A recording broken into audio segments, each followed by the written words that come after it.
Every decision we make to win. And our best chance to win is to hire the very best riders in the world. Everything is set back to even at the beginning of the season, but the field is so talented this year, it's crazy competitive. Yeah, man, I just got goosebumps talking about it. The rivalry is definitely not getting any smaller, I can tell you that for sure. We got 3 newcomers, Greg, but they're not really newcomers. Going from 2 riders to 3 riders and really completing the Indian Motorcycle Wrecking Crew, we can fill top 3 podium stats now. Loris Baz hard on the gas and to the stripe, and Baz is going to win! I think that's what made me love racing, that little thing, little twist between India and Arab.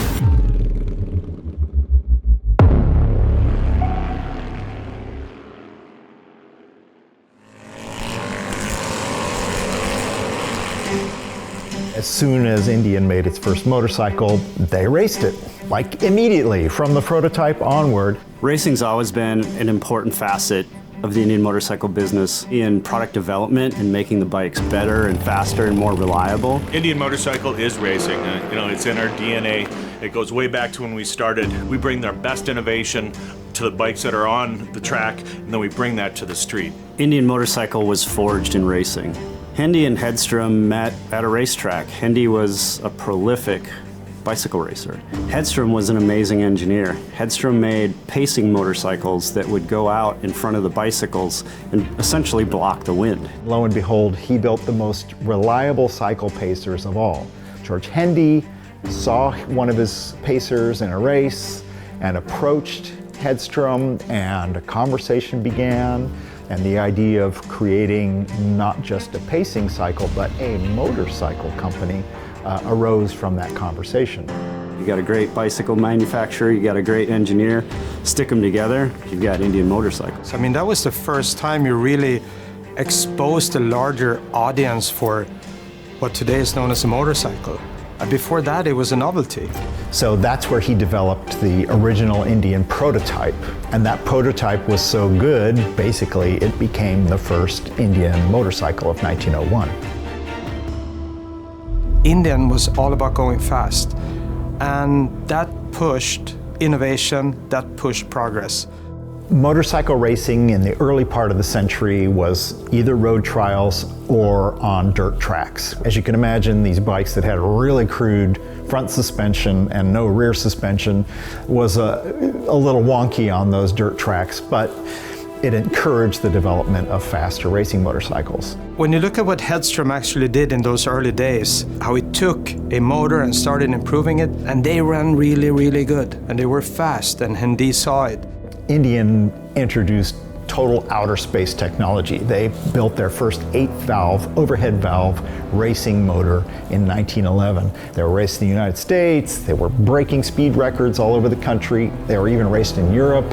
Indian Factory sent a team to England to race at the Isle of Man.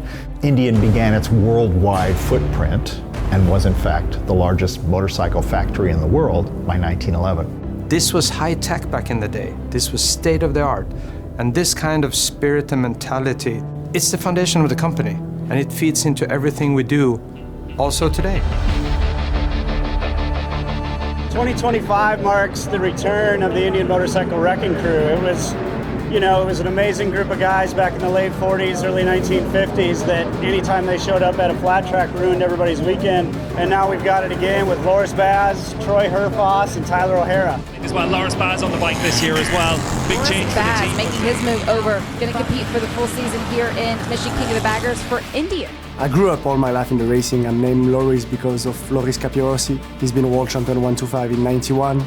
I needed an engine. I didn't want to do anything else, any other sport. If it didn't have an engine, I had no interest in that.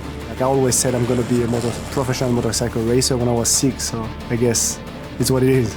You know, now for me, having a third teammate, Loris Baz and Troy Herfoss, we're just all on the same page and we all have the same vision, and that's for Indian Motorcycle to continue winning championships as a team and continue this winning legacy. But to have the opportunity to be and form a new wrecking crew in the King of the Baggers is pretty exciting. I think we've got a really good dynamic. Tyler's a bit of an OG. We've got Loris Baz, who's proved to be an amazing rider wherever he rides, and I've got the #1 plate going to 2025. I think we've got a really good opportunity to work as a team and not just win, but win together and dominate. That's the plan. In the late 1940s and early 1950s, flat track was absolutely huge. And the first Indian motorcycle wrecking crew of Ernie Beckman, Bobby Hill, and Bill Tuman did exactly that. They ruined people's weekends all over the United States. They won the last 3 championships for the brand in flat track. Indian labeled their racing team the Wrecking Crew because they were cleaning up in racing. You know, ironically, the factory was going through all kinds of changes, you know, and trying to develop a lightweight modular motorcycle engine and really thinking towards the future. But their racing team, you know, they had decades, you know, 50 years of know-how.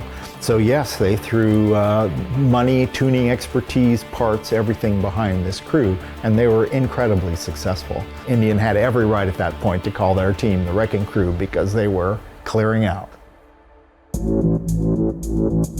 Last year the bar was raised really high, and it looks like the bar's been raised again this season. Yeah, 2025, man, back at Daytona, a new beginning, a new chapter. Just happy to be here, enjoying it, embracing it, and, you know, ready to fight. Last year, again, with all the excitement of my first race weekend and doing well, there's expectation now. I've got a number 1 plate. The team know what I'm capable of. There's more competitive bikes in the grid this year, and as we all know, HD want to win as much as we want to win. It feels great. I mean, I always dreamed racing here, you know, since I'm a kid. I heard about that place and that track and the history of this race. And Daytona is it. This is where everything started. Daytona Beach, Florida it's the epicenter of racing. The early days of Indian motorcycle, Ed Kretz, 1937 on an Indian Sports Scout, won the very first Daytona 200, right here on the sand. And you think about a guy like Ed Kretz, you know, racing Indians. He was 5'8", I think, 180 pounds, and he was just solid muscle, and nobody could beat this guy. For me, Ed Kretz has a very significant position in the history of motorcycling. And for me, that's what becomes really close to my heart, because he also took that racing motorcycle onto the street. He and all the other guys in his club. That's when kind of these two paths really start to cross. You have the whole, what will become the custom motorcycle culture, the street culture, and it crosses with, you know, hardcore racing. And for me, it's that racing spirit. It goes so much with our brand. It's in the air, it's in the tarmac, it's in the sand. Everything is set back to even. It's the beginning of the season. All comfy again, back home. Look, I feel better and better. Yeah. Get in there and ruffle some feathers. you know, I didn't know what to expect coming into Daytona. There is a lot of things that you don't know, and I'm just gonna take it race by race. You know, I feel like what the teams and what the brand need, and at the end of the year, like, I want to win.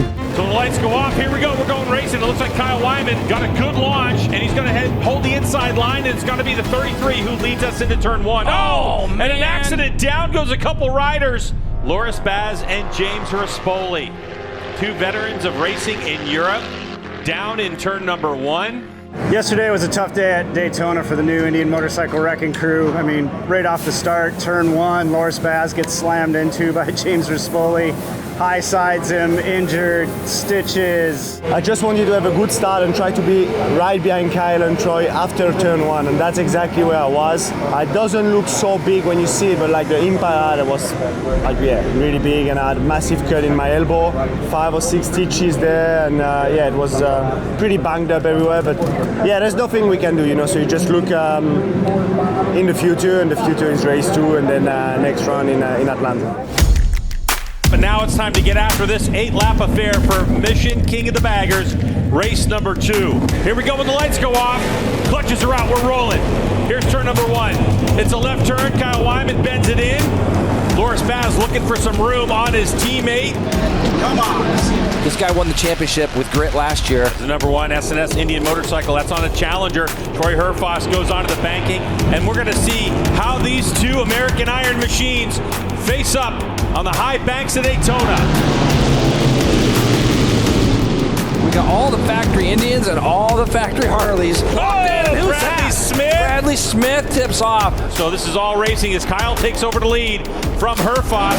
Come on, let's see this. Come on, bud. First full lap goes to Loris Baz, 150.422, fastest lap of the race. For Loris Baz, he's still learning the track. This is his first time circulating Daytona on the high banks, albeit on a bagger. Loris Baz, right now, the Frenchman, very impressive performance. James Rispoli has hits gone the deck. down in turn number 6. To be hitting top gear right about now, and he's going to be getting sucked into the draft pretty violently at this moment, and you're going to see him pull to the right side of Kyle Wyman. Here they go to the stripe. They come. Wyman turns it left and wins the race by 56 thousandths of a second, and Herfoss thought he had timed it perfectly. A podium for Loris Baz at Daytona, a track that he has always wanted to race with stitches in his arm, you guys. I did a lot of races in my life with broken bones and injured, but this morning was just like pure torture riding the bike. A third place after what happened yesterday, it's a really good. Now I have some time to rest. Race day 2 in Daytona went a lot better than race day 1. The team executed the way they're supposed to execute. The riders executed the way they should. We led a lot of laps. We traded a lot of leads. Came down to the draft and the finish at Daytona like it always does.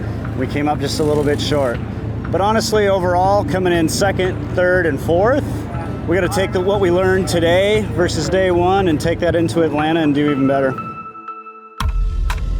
We are back here at Michelin Raceway Road, Atlanta, for Mission King of the Baggers. Having a history at this track of winning is always good for everyone's confidence.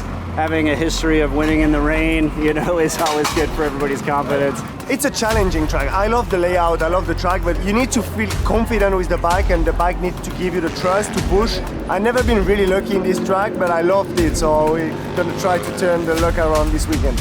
We're getting ready to go racing here at Mission King of the Baggers, race number 1. When these lights go off, it's a wet racetrack. And away we go, and it's the 33 of Kyle Wyman who's going to lead us into turn number 1. First 20 seconds in Atlanta is so important, especially in these kind of conditions. Now, as Kyle Wyman looks to be streaking away, but he's got Troy Herfoss directly behind him. Baz goes around the outside of Rispoli as they go down into turn 10. So you got 3 factory Indians and a factory Harley sandwich at the moment. So this is the classic iron battle of American manufacturers here in this big twin category. Kyle Wyman has a long look over his shoulder, but here comes Loris Baz. Baz ran a good sector 1. So Loris Baz in the draft of the Harley-Davidson looks like he's going to make a move, but it's the Fast King on rain tires who's going to hold it wide open. Down into turn 10 they go, and Baz went around the outside to capture the lead. Here comes Loris Baz, hard on the gas behind the bubble and to the stripe, and Baz is going to win on his factory Indian machine, and it's going to go Troy Herfoss in 3rd place, Hayden Gillum in 4th. I never choose any ride in my life without wanting to win. I always tried my best. I trained for that, and so yeah, that's why I was really disappointed after race 1 in at Daytona, because that was a big points away. And yeah, I'm happy. I mean, you never know if it's gonna come, but you work for that, and I'm proud of the team are doing, and we're working pretty well. The heritage of Indian Motorcycle is to develop champions. We've had so many champions in the history of our great brand. And to see somebody like Loris come out and just want it and dig deep, he's reflective of our past. He's reflective of the people that came before us. He's reflective of Indian Motorcycle and the Wrecking Crew. So it was good to put a stamp of validation on that today with the win.